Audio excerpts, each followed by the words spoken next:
In 2015, CD Projekt Red released a game that didn't just impress players, it redefined what an RPG could be. That game was The Witcher 3 Wild Hunt. In the years since, its influence can be felt across nearly every modern role-playing game. Hello, my name is Jakob, and today we're taking a close look at exactly how Witcher 3 reshaped the genre.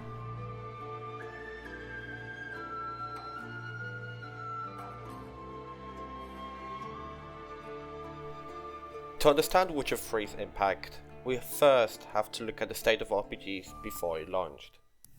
Skyrim was a cultural phenomenon, a massive open world, endless exploration and complete character freedom.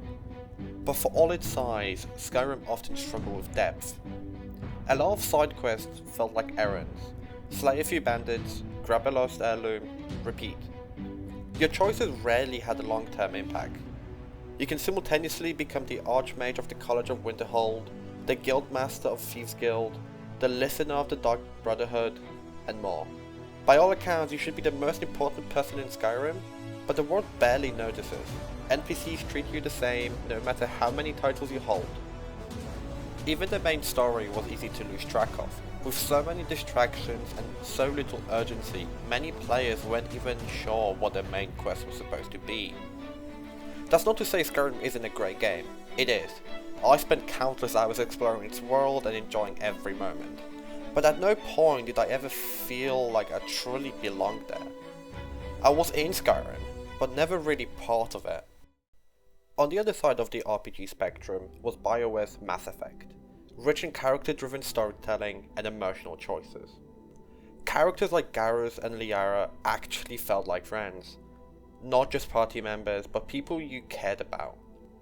Unlike the sprawling open worlds of Skyrim or The Witcher 3, Mass Effect's universe was broken into distinct, separate locations.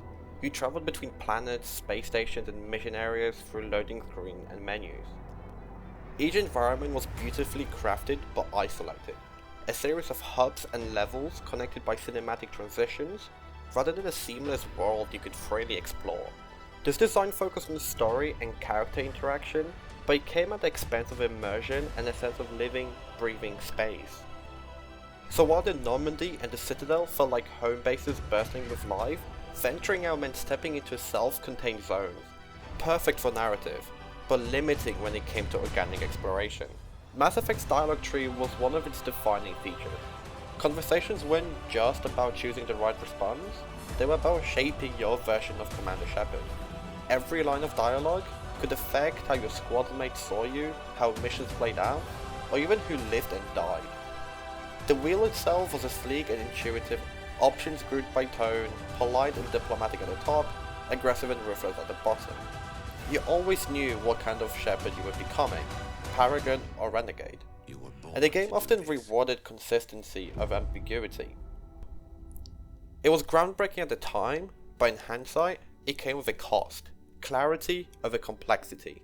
You knew what the good and bad choices were, and that made the moral dilemmas feel more like a game mechanic than a gut-wrenching decisions.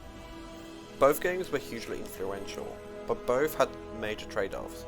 Skyrim gave you freedom, but no consequence. Mass Effect gave you story, but not exploration.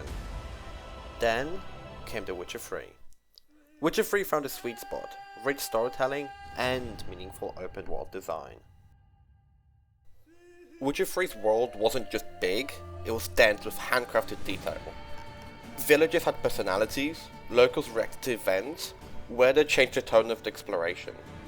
You would stumble across side quests like Whispering Hillock or the Tower Full of Mice, seemingly minor, but emotionally rich and morally complex. Unlike Skyrim's often shallow quest design, Witcher 3's world felt alive and worth exploring. Mass Effect introduced players to moral choices, but often with a simple blue and red framework. Witcher 3 tossed that aside. The Witcher 3 doesn't tell you what's right or wrong, there's no morality meter, no color-coded choices, just situations, messy, human, and impossible to fix cleanly. Take the Bloody Baron quest. You try to reunite him with his wife and daughter, but nothing is simple. The more you uncover, the more you realize there's no happy ending, only damage control. Whether the Baron finds redemption or ends his life in despair depends entirely on your choices, even the ones that seemed minor at the time. As Geralt puts it, evil is evil. Lesser, greater, middling, makes no difference. Come fit me! Bring her down. Do it my way. You like that, you bitch? Get the hammer. Kick her teeth in. The degree is arbitrary, the definition's blurred. If I'm to choose between one evil and another, I'd rather not choose at all. but in Witcher 3, you have to choose, and you have to live with it. Skyrim characters were often static quest givers. Mass Effect's cast was strong, but driven by loyalty and romance arcs. And what about Witcher 3? The Witcher 3 characters aren't just memorable, they are flawed, nuanced, and shaped by the world around them. And none embody that better than Geralt's old friend, Dandelion. He's a loudmouth, a romantic, a chronic screw-up, and he's a loyal, brave, and genuinely cares about Geralt. Their friendship is a decades deep, full of teasing, old grudges, and quiet respect, and the game lets that history shine. When Geralt has to rescue him from yet another self-made disaster, this time involving an ex-lover, a heist, and an impromptu cabaret, you're not just playing a comic relief, you're stepping into a real, layered relationship. You see Geralt roll his eyes, crack jokes, get frustrated, but underneath it all, there's warmth. These moments aren't just filler, they remind you who Geralt is when he's not hunting monsters. They show a side of him that's rarely seen. The tired friend, the patient mentor, the man holding onto what little stability he has left. Characters like Dandelion matter because they ground the fantasy. They make the world feel real, lived in, and emotionally honest. Something few RPGs pull off. Skyrim let you be anyone. A nameless warrior, thief, mage, vampire, all of the above. The blank slate approach gives players freedom, but not much personality. Mass Effect, on the other hand, gave you Commander Shepard, fully voiced, highly respected, and bound to be a more rigid framework. You could steer Shepard's decisions, but the tone and background were largely fixed.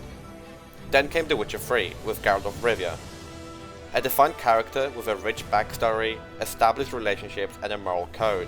But here's the twist, you still had room to shape him. He isn't a blank slate, you're not crafting him from scratch, but he's also not on autopilot. You're not just watching his story, you're actively steering it within believable bounds. That subtle balance between offered storytelling and player agency became one of The Witcher 3's most influential design choices. It proved you don't have to sacrifice narrative depth for player freedom.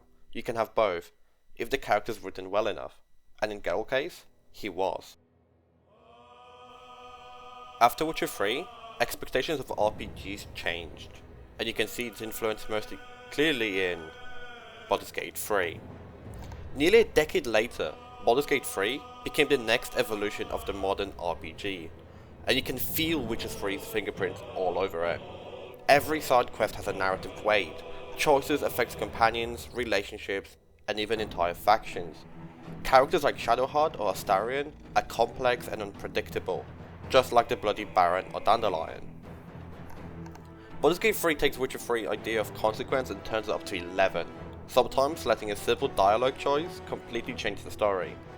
In Baldur's Gate 3, a bad roll isn't just a setback, it can send your party down an entirely different path, sometimes for better, sometimes much worse.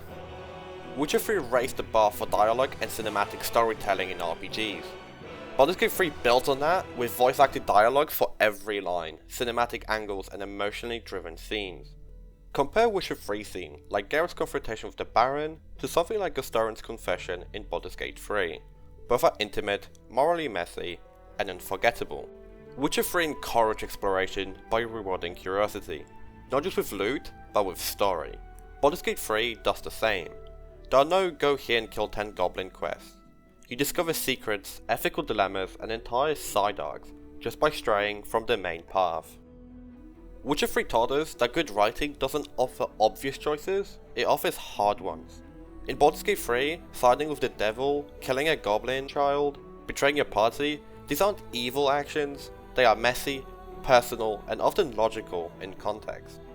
That emotional ambiguity is pure Witcher 3 influence.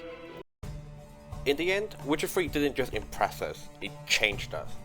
It showed developers the side quests matter, the characters don't need to be likable, they need to be real.